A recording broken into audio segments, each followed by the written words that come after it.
जय श्री कृष्ण। आप सभी को आषाढ़ अमावस्या की ढेरों शुभकामनाएं, भौमवती अमावस्या की ढेरों शुभकामनाएं। प्रिय भक्तों, आज अमावस्या का पावन दिन है।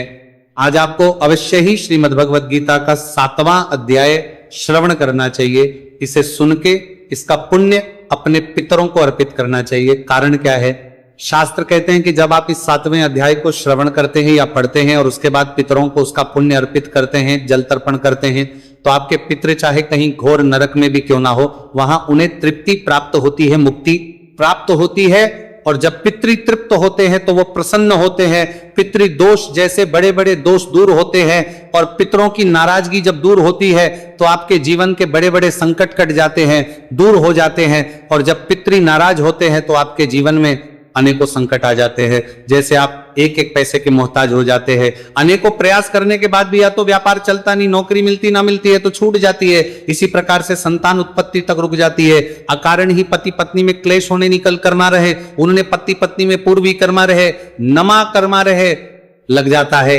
झगड़े होने लग जाते हैं, परिवार टूट जाते हैं। ये सब सूचक होते हैं पितृदोष के, पितरों की नाराजगी के। जब आप पितृ को गीता के 7वें अध्याय का पुण्य अर्पित करते हैं, जल तर्पण करते हैं, तो इससे उन्हें तृप्ति प्राप्त होती है और आपके जीवन के संकटों का नाश होता है। इसीलिए आपको प्रत्येक अमावस्या, संक्रांति और व्यतिपात आदि जो विशेष योग होते हैं उनमें इन कार्यों को करना चाहिए, क्योंकि इन दिनों पर इसका पुण्य बहुत अधिक है। तो आइए, आज आषाढ़ मास के कृष्ण पक्ष की जो विशेष पुण्यदायिनी आषाढ़ अमावस्या है, हम गीता के 7वें अध्याय का श्रवण करेंगे। विधि विधान से पितरों को उसका पुण्य अर्पित करेंगे और जल तर्पण करेंगे। आपसे निवेदन है कि वीडियो गीता के 7वें अध्याय का है तो कृपया एक बार लाइक अवश्य कर दीजिएगा। आप पितरों को भगवान कृष्ण गोलोक धाम में वासुदेव, इसके लिए कमेंट बॉक्स में अवश्य लिखिए जय श्री कृष्ण या ओम नमो भगवते वासुदेवाय। आप देख रहे हैं सनातन धर्म का संसार ज्योतिष संस्थान का प्रतिष्ठित यूट्यूब चैनल सनातन धर्म का संसार धार्मिक। अगर चैनल पर नए हैं तो सब्सक्राइब कर लीजिए, क्योंकि एक प्रतिष्ठित ज्योतिष संस्थान का चैनल है। यहां जो जानकारी दी जाती है वो ज्योतिष शास्त्र और पंचांग पर आधारित होती है। आइए प्रिय भक्तों, अब भगवान वासुदेव का ध्यान करते हुए पाठ की ओर अग्रसर होते हैं। प्रातः काल स्नान आदि से निवृत्त होके, स्वच्छ वस्त्र धारण करके और निमित्त कर्म करने के लिए, अपने पितृ को तृप्त करने के लिए, अपने भाग्य को परिवर्तित करने के लिए एक लोटा लीजिए तांबे का, उसमें थोड़ा सा गंगा जल भरिए, फिर शुद्ध जल भरिए, एक पत्ता तुलसी का डालिए, कुशा है तो कुशा डालिए और आसन लगा के दक्षिण दिशा की ओर मुख करके बैठ जाइए। हम गीता के 7वें अध्याय का पाठ करेंगे, वह पाठ श्रवण कीजिए। पाठ के बाद विधि विधान से संकल्प द्वारा इसका पुण्य पितरों को अर्पित करेंगे। ये पाठ के बाद की क्रिया है, तो हम पाठ के बाद कराएंगे और फिर इस जल से तर्पण करना है मंत्र सहित, वो भी हम पाठ के बाद आपसे तर्पण कराएंगे। अभी भगवान श्री कृष्ण का ध्यान करते हुए 7वें अध्याय का पाठ करते हैं। आप श्रवण कीजिए। बोलिए श्री कृष्ण भगवान की जय। ओम श्री परमात्मने नमः। अथ श्रीमद् भगवद गीता 7मोऽध्यायः। प्रारंभ। भगवान बोले, हे पार्थ, अनन्य प्रेम से मुझ में आसक्त चित्त तथा अन्य भाव से मेरे परायण होकर योग में लगा हुआ तू जिस प्रकार से संपूर्ण विभूति, बल, ऐश्वर्य आदि गुणों से युक्त सबके आत्मरूप मुझको संशय रहित जानेगा, उसको सुन। मैं तेरे लिए इस विज्ञान सहित तत्व ज्ञान को संपूर्णतः कहूंगा, जिसको जान संसार में फिर और कुछ भी जानने योग्य शेष नहीं रह जाता। भगवान श्री कृष्ण अर्जुन को समझाते हुए कहते हैं कि हे अर्जुन, तुम्हारा मेरे प्रति ये जो गहरा प्रेम है, ये जो तुम्हारा समर्पण है, इसी से मैं अत्यंत प्रभावित हूं। इसीलिए आज मैं तुम्हें वो ज्ञान देने जा रहा हूं, वो तत्व ज्ञान देने जा रहा हूं, जिसको जानने के बाद, सुनने के बाद तुम जान पाओगे कि इस सृष्टि का कर्ता, धर्ता, रचयिता सब कुछ मैं ही हूं। और तुम ये भी जान पाओगे कि मेरे होने से ही ये सृष्टि है। हे अर्जुन, आज मैं जो तुम्हें ज्ञान देने जा रहा हूं ना, उसके बाद इस संसार में कुछ भी जानने योग्य शेष ही नहीं रह जाएगा। मनुष्य, हे अर्जुन, हजारों मनुष्यों में कोई एक मेरी प्राप्ति के लिए यत्न करता है, और उन यत्न करने वाले योगियों में भी कोई एक मेरे परायण होकर मुझको तत्व से अर्थात यथार्थ रूप से जानता है। भगवान कृष्ण कहते हैं कि अर्जुन, ये जो लोक है ना, भूमंडल है, इस पर अनेकों जीव हैं, अनेकों मनुष्य हैं, पर उनमें से सभी मुझे पाना नहीं चाहते, मुझे जानना नहीं चाहते। कोई विरले होते हैं जिनके भीतर ये जागृति आती है कि वो मुझे समझना चाहते हैं, जानना चाहते हैं, और वो मुझको भजते हैं, और उन विरलों में भी कोई एक होता है जो मुझे यथार्थ रूप से जान पाता है, अन्यथा सब तो जान भी नहीं पाते। हे अर्जुन, पृथ्वी, जल, अग्नि, वायु, आकाश, मन, बुद्धि और अहंकार भी, इस प्रकार से ये 8 प्रकार के भेदों वाली तो अपरा अर्थात मेरी जड़ प्रकृति है। और हे महाबाहु, इससे दूसरी को जिससे यह संपूर्ण जगत धारण किया जाता है, मेरी जीव रूपा परार्थात चेतन प्रकृति जान। भगवान कृष्ण कहते हैं कि मेरी 2 प्रकार की प्रकृतियां हैं। एक चेतन जड़ प्रकृति जो है उसमें पृथ्वी, जल, अग्नि, वायु, आकाश, मन और बुद्धि आती है, और जो इस संसार को धारण करती है, इस जगत को धारण करती है, मेरी जो जीव रूपा प्रकृति है वो इसका भरण, पोषण और धारण करती है। कहते हैं कि हे अर्जुन, तू ऐसा समझ कि संपूर्ण भूत इन दोनों प्रकृतियों से ही उत्पन्न होने वाले हैं, और मैं तथा प्रलय हूं, अर्थात संपूर्ण जगत का मूल कारण हो। भगवान कृष्ण कहते हैं कि जितने भी जीव हैं, जितने भी शरीर हैं, ये सब इन 2 प्रकृतियों से ही उत्पन्न होते हैं। जो ऊपर अभी बताई भगवान ने 2 प्रकार की प्रकृति, जड़ और चेतन, इन्हीं से उत्पन्न होते हैं, और संपूर्ण जगत का उत्पत्ति करता, पालन करता और प्रलय करता मैं ही हूं, अर्थात भगवान वासुदेव ही हैं। कहते हैं कि जगत के होने का मूल कारण मैं ही हूं, अर्थात भगवान वासुदेव कृष्ण ना हो तो ये जगत ही ना होगा। हे धनंजय, मुझसे भिन्न दूसरा कोई परम कारण नहीं है। ये संपूर्ण जगत सूत्र में, सूत्र के मणियों के मुझ में गुत्था हुआ है कि हे अर्जुन, मेरे सिवा और कोई कारण नहीं है इस सृष्टि के होने का। ये जो जगत, ये मेरे भीतर इस प्रकार से समाहित है, जैसे समुद्र में मणियां एक दूसरे से गुत्थी रहती है, उसी प्रकार से यह संसार मेरे भीतर ही रचा बसा है। मेरे अलावा कोई और इसके होने का कारण नहीं है। हे अर्जुन, मैं जल में रस हूं, चंद्रमा और सूर्य में प्रकाश हूं, संपूर्ण वेदों में ओंकार हूं, और आकाश में शब्द हूं, तथा पुरुषों में पुरुषत्व हूं। भगवान कृष्ण कहते हैं कि अर्जुन, जो जल है ना, उसका मूल तत्व क्या है? रस। वो रस मेरे होने से ही है, अगर मैं ना हूं तो वो रस ना होगा। चंद्रमा और सूर्य जिस प्रकाश से प्रकाशित होते हैं, अगर भगवान वासुदेव कृष्ण ना हो तो वह प्रकाश नहीं होगा। भगवान वासुदेव कृष्ण के होने से ही चंद्रमा और सूर्य प्रकाशित होते हैं। संपूर्ण वेदों में जिस ओंकार की पूजा होती है, वह ओंकार भी भगवान वासुदेव कृष्ण ही है। और आकाश में जो शब्द गुंजायमान होते हैं, वो शब्द भी भगवान के ही कारण है। और पुरुषों में जो पुरुषत्व होता है, जिसकी महिमा गाई जाती है, वह पुरुषत्व भी कोई और नहीं भगवान कर रहे हैं, वासुदेव के होने के कारण ही है। मैं पृथ्वी में पवित्र गंध, अग्नि में तेज तथा संपूर्ण भूतों में उनका जीवन हूं। भगवान कृष्ण पृथ्वी है। पृथ्वी का मूल तत्व होता है प्रिय भक्तों, उसकी गंध सौंधी सौंधी जो खुशबू आती है, तो पृथ्वी का जो मूल तत्व गंध है वो भगवान नारायण के कारण ही है। और अग्नि में जो तेज होता है, जो जलाता है, वो तेज भी कोई और नहीं, भगवान वासुदेव कृष्ण के कारण ही है। तथा संपूर्ण भूतों में उनका जीवन हो। ये जितने भी शरीर है, चाहे वो किसी भी प्रकार के हो, किसी भी योनि के हो, जलचर है, वन है, जीव हैं, जंतु हैं, जल में रहने वाले, वन में रहने वाले हैं, मनुष्य हैं, पशु हैं, पक्षी हैं, जितने भी जीव हैं, ये शरीर है। उन सब में जीव कौन है? उनमें जीवन भगवान नारायण के कारण ही है। अगर भगवान नारायण ना हो तो उनमें जीवन नहीं होगा। और तपस्वियों में जो तप है, वो भी भगवान वासुदेव के कारण ही है। कहते हैं, हे अर्जुन, तुम संपूर्ण का सनातन बीज मुझको ही जान। मैं बुद्धिमानों की बुद्धि और तेजस्वियों का तेज हूं। कहते हैं ये जितने भी जीव चल रहे हैं ना, देखिए बीज क्या होता है? बीज बो जिससे फसल उत्पन्न होती है। आप जानते हैं किसान खेतों में बीज बोता है तो उससे फसल उत्पन्न होती है। तो इस संसार में ये जितने भी जीव चल रहे हैं, जी, जंतु, पशु, पक्षी, जल, चर, वंचर, जितने भी शरीर हैं, उन सबका मूल बीज नारायण ही है, भगवान वासुदेव ही है। कहते हैं कि मुझको ही उन सबका मूल बीज समझना चाहिए। मैं ना हूं तो ये कोई ना होगा। और बुद्धिमानों में जो बुद्धि होती है ना, बुद्धि, वो बुद्धि भी भगवान नारायण के होने से ही है। तेजस्वियों का तेज, भगवान वासुदेव ही तेजस्वियों में तेज का कारण होते हैं।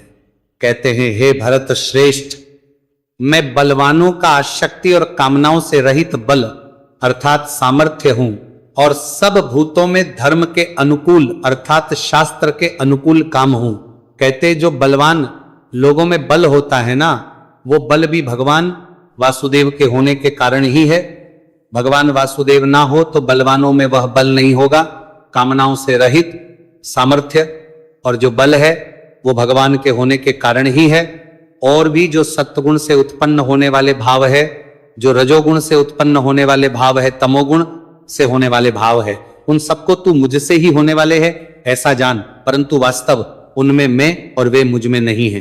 भगवान कृष्ण कहते हैं कि हे अर्जुन, सत्गुण से उत्पन्न होने वाले जो भाव हैं, रजोगुण से होने वाले भाव हैं या तमोगुण से होने वाले भाव हैं, वो सब मुझसे ही उत्पन्न होने वाले हैं ऐसा जानना चाहिए। परंतु वास्तविकता यह है कि ना तो वो मेरे भीतर विद्यमान है और ना मैं उन तीन गुणों में वास करता हूं। यही कारण है कि जिनमें ये तीन गुण होते हैं उन्हें मुक्ति प्राप्त नहीं होती, इसीलिए पर उठना पड़ता है।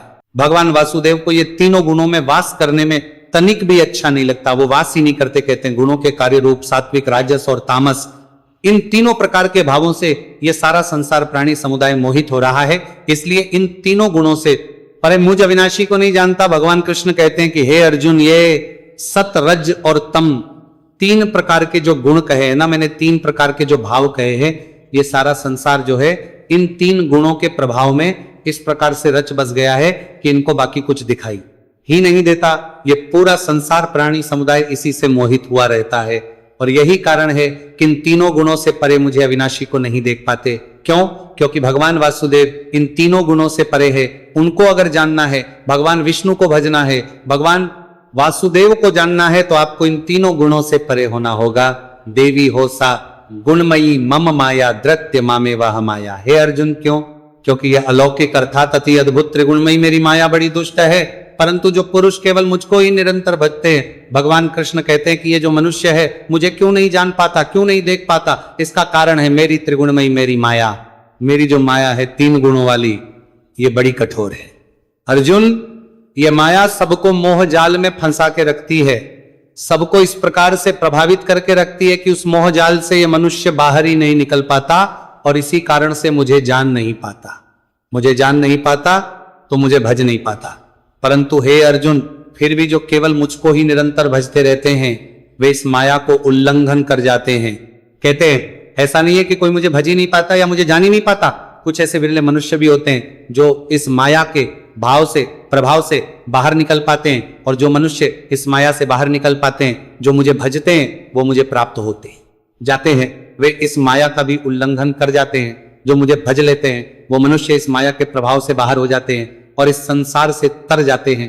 हे अर्जुन, माया के द्वारा जिनका ज्ञान हरा जा चुका है, ऐसे आसुर स्वभाव को धारण किए हुए मनुष्यों में नीच दूषित कर्म करने वाले मूढ़ लोग मुझको नहीं भजते। भगवान श्री कृष्ण कि अर्जुन, ये जो मनुष्य है ना, जब इन पर माया का प्रभाव हो जाता है, माया के प्रभाव में आ जाते हैं, उन तीन गुणों के प्रभाव में आ जाते हैं, तो ऐसे मनुष्यों का जो स्वभाव है वो असुरों के जैसा हो जाता है।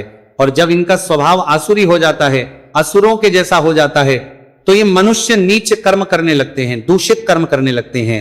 और जब ये नीच और दूषित कर्म करने लगते हैं ना, तो ऐसे लोग मूर्ख हो जाते हैं और वो भगवान वासुदेव को नहीं भजते, भगवान कृष्ण को नहीं भजते, भगवान नारायण को नहीं भजते। हे भरतवंशियों में श्रेष्ठ अर्जुन, उत्तम कर्म करने वाले अर्थार्थी, जिज्ञासु और ज्ञानी, ऐसे चार प्रकार के भक्तजन मुझे भजते हैं। भगवान श्री कृष्ण अपने भक्तों का एक विशेषता बता रहे हैं कि किस प्रकार के उनके भक्त हैं। कहते हैं कि अर्थार्थी, अर्थ, जिज्ञासु और ज्ञानी, ये चार प्रकार के भक्त हैं उनके, जो उनको भजते हैं। उनमें भी नित्य मुझ में एक ही भाव से स्थित अनन्य प्रेम वाला ज्ञानी भक्त ये अति उत्तम है। क्यों?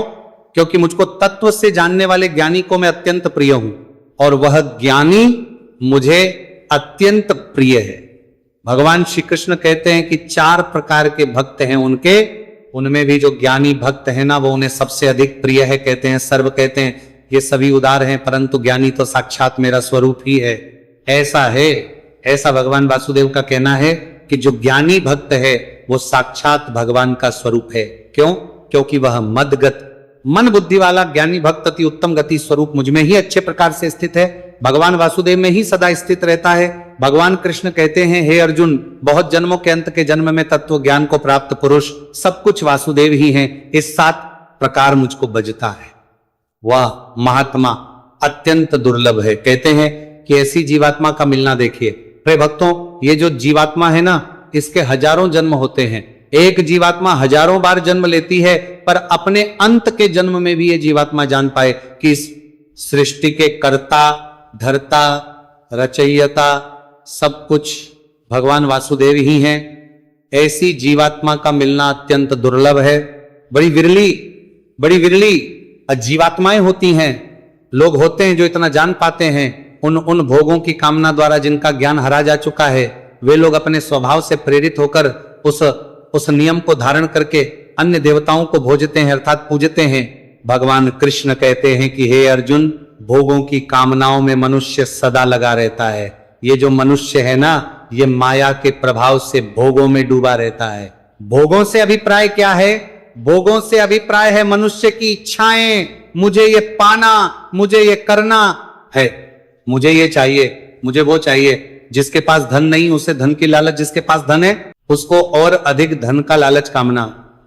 किसी को संतान की कामना, किसी को स्त्री की कामना, किसी को ऊंचे पद की कामना, किसी को व्यवसाय की कामना। तो मनुष्य सदा कामनाओं में डूबा रहता है। उसकी इच्छाएं जो है ना, वो कभी पूरी ही नहीं होती। एक इच्छा पूरी होती है, 10 और जागृत हो जाती है। तो कहते हैं कि कामनाओं के द्वारा इस मनुष्य के चित्त का ज्ञान का हरण हो चुका है, और इसी वो अपने स्वभाव से प्रेरित होकर अब उसका, क्योंकि स्वभाव ऐसा हो गया है, अलग अलग कामनाओं को पूरा करने में लगा रहता है, इसीलिए उस नियम को धारण करके अन्य देवताओं को भजते हैं। ये क्या करते हैं कि कभी उस देवता को भजेंगे, इनको लगेगा इस कामना की पूर्ति ये देवता करेंगे, तो उस देवता को पूजने लग जाते हैं। फिर कोई कहता है कि इस कामना की पूर्ति ये देवता करेंगे, तो उस कामना को पूरा करने के लिए उस देवता को भजने लग जाता है।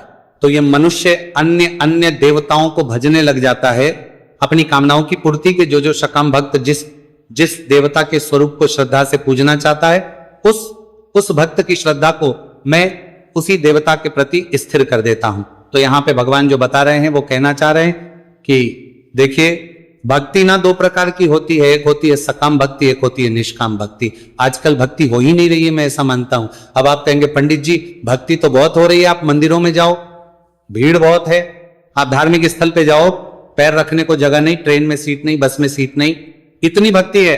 पर वो सब सकाम भक्ति है, जिसके विषय में भगवान कृष्ण यहां कह रहे हैं कि ये जो मनुष्य है ना, वो कामनाओं की पूर्ति के लिए भक्ति करता है।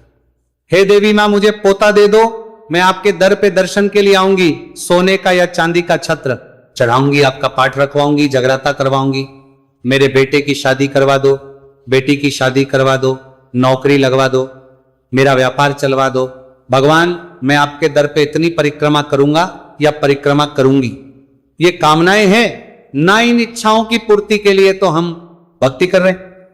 आप देख लीजिए, किसी भी स्थल पे आप जाएंगे, या तो कामनाओं की पूर्ति करवाने के लिए आए हैं, वो भगवान से प्रार्थना करने, या कामनाएं पूरी हो गई हैं, वो इसलिए आए हैं कि हमने भगवान से ये मांगा था, भगवान ने दे दिया, इसलिए भगवान के दर्शन के लिए आए हैं। कोई इस उद्देश्य से जा ही नहीं रहा कि प्रभु बस आपकी कृपा मुझ पर रहे, मैं तो आपकी शरण में हूं, आप सदा अपने चरणों में मुझे स्थान देते रहना। इस निष्काम भाव से कोई जा ही नहीं रहा, सब कोई ना कोई कामना लेके जा रहा है। भगवान कहते हैं कि जो कामनाओं में लगे हुए मनुष्य है ना, जब ये इस प्रकार से अन्य देवताओं को भजते हैं, तो भगवान श्री कृष्ण कुछ ऐसा करते हैं जिससे कि वो उन देवता प्रति और अधिक समर्पित हो जाते हैं। आपने किसी देवता को पूजा, तो भगवान कुछ ऐसा करेंगे जिससे कि आपकी श्रद्धा उसी देवता में और बढ़ जाएगी। आप कहेंगे जी क्या करते हैं? भगवान कहते हैं कि आपने जो भी उस देवता से मांगा, वह पुरुष उस श्रद्धा से युक्त होकर उस देवता का पूजन करता है, और उस देवता से मेरे द्वारा विधान किए हुए उन इच्छित भोगों को निसंदेह प्राप्त करता है। भगवान कृष्ण कहते हैं कि आप जब उस देवता से कुछ मांगते हैं ना, तो उसके भोग का निर्धारण अर्थात उसका फल तो आपको भगवान विष्णु के द्वारा ही दिया जाता है, परंतु भगवान विष्णु स्वयं न देके उस देवता के से आपको देते हैं। तो इससे क्या होता है, आपको लगता है कि उसी देवता ने ये दिया है, और आपकी श्रद्धा उस देवता के प्रति और अधिक बढ़ जाती है। ये भगवान विष्णु करते हैं, कहते हैं कि वो उस देवता के माध्यम से दे देते हैं, जबकि विधान वो भगवान नारायण के द्वारा ही होता है, और इससे उस देवता के प्रति आपकी श्रद्धा और अधिक बढ़ जाती है। भगवान कृष्ण कहते हैं परंतु उन अल्प बुद्धि वालों का वो जो फल है वो नाशवान है, तथा वे को पूजने वाले देवताओं को प्राप्त होते हैं। और मेरे भक्त चाहे जैसे ही बजे मुझे ही प्राप्त होते हैं। भगवान कृष्ण कहते हैं कि ये जो भक्त मांगते हैं ना सकाम भक्ति में, ये तो आज नहीं तो कल नष्ट हो जाना है। अंत में मुझे वही प्राप्त होता है जो मेरा भक्त होता है। बाकी जो भक्त है वो अन्य अन्य देवताओं को प्राप्त होते हैं, अर्थात उनकी मुक्ति नहीं होती है। बुद्धिहीन पुरुष मेरे अनुत्तम अविनाशी परम भाव को ना जानते हुए मन इंद्रियों से परे मुझसे चिरानंदन परमात्मा को मनुष्य की भांति जन्म कर व्यक्ति भाव को प्राप्त हुआ मानते हैं। भगवान कृष्ण कहते हैं कि हे अर्जुन, ये जो मनुष्य है ना बुद्धिहीन है, इसको लगता है कि मैं भी मनुष्य की भांति जन्म लेता हूं, जन्म के फिर मृत्यु को प्राप्त होता हूं, मुझे भी ये जन्मने और मरने वाला ही समझते हैं ना। हम प्रकाश कहते हैं कि मैं अपनी योग माया से छिपा हुआ, मैं सबके प्रत्यक्ष नहीं होता, इसलिए यह अज्ञानी जन समुदाय मुझे जन्म रहित अविनाशी परमेश्वर को नहीं जानता, अर्थात मुझको जन्म मरने वाला समझता है। भगवान कृष्ण कहते हैं कि मैं अपनी योग माया से सदा छुपा रहता हूं, सबके सामने आता नहीं। तो लोगों को लगता है कि मैं भी जन्म के मृत्यु को प्राप्त हो जाता हूं। हे अर्जुन, पूर्व में व्यतीत हुए और वर्तमान में स्थित तथा आगे होने वाले सब भूतों को मैं जानता हूं, परंतु मुझको कोई भी श्रद्धा और भक्ति रहित पुरुष नहीं जानता। कहते हैं कि क्या होने वाला है, क्या हो रहा है, सब मैं जानता हूं, पर मुझे वही जान पाता है जो सच्ची श्रद्धा और भक्ति रखता हूं। हे भरतवंशी अर्जुन, संसार में इच्छा और द्वेष से उत्पन्न, सुख दुख आदि रूप से उत्पन्न संपूर्ण प्राणी अत्यंत अज्ञानता को प्राप्त हो रहे हैं। कह रहे हैं कि जो मनुष्य है ना, ये सुख और दुख के बीच में जो जाल है उसमें फंसा रहता है। सुख और दुख के द्वंद्व रूप में इस मोह में ही सदा फंसा रहता है और अज्ञानता को प्राप्त होता रहता है। परंतु निष्काम भाव से श्रेष्ठ कर्मों का आचरण करने वाले जिन पुरुषों का पाप नष्ट हो गया है, वे राग द्वेष जनित द्वंद्व रूप मोह से मुक्त दृढ़ निश्चयी भक्त मुझको सब प्रकार से बचते हैं। जिनका भाव है, जो निष्काम भाव से काम कर रहे हैं, पूजन कर रहे हैं, भक्ति कर रहे हैं, कर्मों का आचरण कर रहे हैं, श्रेष्ठ कर्मों का, ऐसे लोगों का पाप जो है ना नष्ट हो जाता है, उनका चित्त शुद्ध हो जाता है। और जब उनका चित्त शुद्ध हो जाता है तो वो सारे द्वेषों से, मोह से मुक्त हो जाते हैं और वो भगवान नारायण को भजते हैं। और जो मेरे चरण होकर जरा और मरण से छूटने के लिए यत्न करते हैं, वे पुरुष उस ब्रह्म को, संपूर्ण अध्यात्म को, संपूर्ण कर्म को जानते हैं। कहते हैं कि जो इस जन्म मृत्यु के चक्र से छूटना चाहते हैं, जिनको इसका ज्ञान हो गया है ना, वो सब संपूर्ण कर्म को जानते हैं। उनको पता है कि क्या कर्म करना है और क्या नहीं करना है, और वो मेरी शरण आकर जो पुरुष अधिभूत और अधिदेव के सहित तथा अधियज्ञ के सहित मुझे अंत काल में भी जानते हैं, वे युक्त चित्त वाले पुरुष मुझे जानते हैं, अर्थात प्राप्त होते हैं। हे अर्जुन, यदि कोई जीवात्मा अंत समय में भी मुझे भज लेता है, मेरी शरण आ जाता है, तो मैं उसे भी तार देता हूं कि भी मुक्ति हो जाती है, वह भी मेरे धाम को प्राप्त कर लेता है। योग शास्त्री श्री कृष्ण अर्जुन सप्तमोह अध्याय बोलिए श्री कृष्ण भगवान की जय। भक्तों, इसी के साथ यह अध्याय यहाँ पूर्ण होता है। भगवान का संदेश है कि हमें निष्काम भक्ति की ओर जाना चाहिए, सकाम भक्ति को छोड़ना चाहिए, तभी हमारा कल्याण होगा और प्रभु का परम धाम हमें प्राप्त होगा। अब आप लोटे को हाथ में उठा लीजिए और संकल्प करते हुए प्रार्थना कीजिए कि हे भगवान, मैंने अभी जो गीता का 7वां अध्याय सुना है, इसका जो भी पुण्य आज अमावस्या पर उत्पन्न होता है, वह संपूर्ण पुण्य मैं अपने सभी पितरों को अर्पित करता हूं। यह पुण्य उन्हें प्राप्त हो और वो इससे तृप्त हो, तृप्त हो, तृप्त हो। आप सभी पुण्यों को सभी पितरों के लिए बोल सकते हैं, या आप किसी एक विशेष पितृ जिसकी आपको लगता है कि मुक्ति की संभावना कम रही हो, कई बार किसी की मृत्यु एक अलग ही में हुई होती है, तो आप उनको भी अर्पित कर सकते हैं। इसके बाद एक बड़ा पात्र ले लीजिए, लोटे को उलटे हाथ में पकड़िए, सीधे हाथ में अंगूठा और उंगली के बीच का जो क्षेत्र है उसे पितृ तीर्थ कहते हैं, वहां से इस जल को दूसरे पात्र में छोड़िएगा।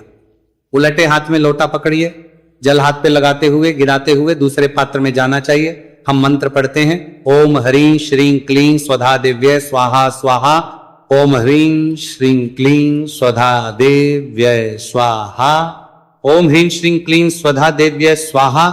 इस प्रकार से आप इस जल का तर्पण करें, पितरों से प्रार्थना करें कि हे मेरे पितरों, मैंने आपको गीता का 7वें अध्याय का पुण्य अर्पित किया, उसे आप स्वीकार करें, ग्रहण करें, और यह जल तर्पण आपके निमित्त किया, इसे आप ग्रहण करें। तृप्त हो, तृप्त हो, तृप्त हो। आप जहां भी हैं हमें आशीर्वाद दें, हमारे जो संकट हैं उनको दूर करें और हमारा उद्धार करें। इस प्रकार से आप प्रार्थना करें, ये जो जल है इसको आप पीपल में अर्पित कर दीजिएगा। पीपल में, क्योंकि आज मंगलवार का दिन है, अर्पित कर सकते हैं। इसके लिए जो समय होता है, सर्वोत्तम समय कहा गया है कुतुब काल का, जो कि भारत में रहेगा 11:40 से और 12:20 के बीच में। बाकी ये कर्म सूर्य उदय के बाद और सूर्यास्त होने से पहले कभी भी किया जा सकता है। इसमें कोई भी दोष नहीं है, तो आप किसी प्रकार की शंका न रखें। पाठ सुने और फिर पितरों को अर्पित करें। साथ ही आज का विष्णु शास्त्र नाम का पाठ सुनना ना भूलिए। और आज गीता के 18वें अध्याय को सुनने की भी बड़ी महिमा है, हमने आपके लिए अपलोड किया है, उसका भी लाभ लीजिएगा। भगवान कृष्ण सब पर कृपा करें। हरे कृष्ण।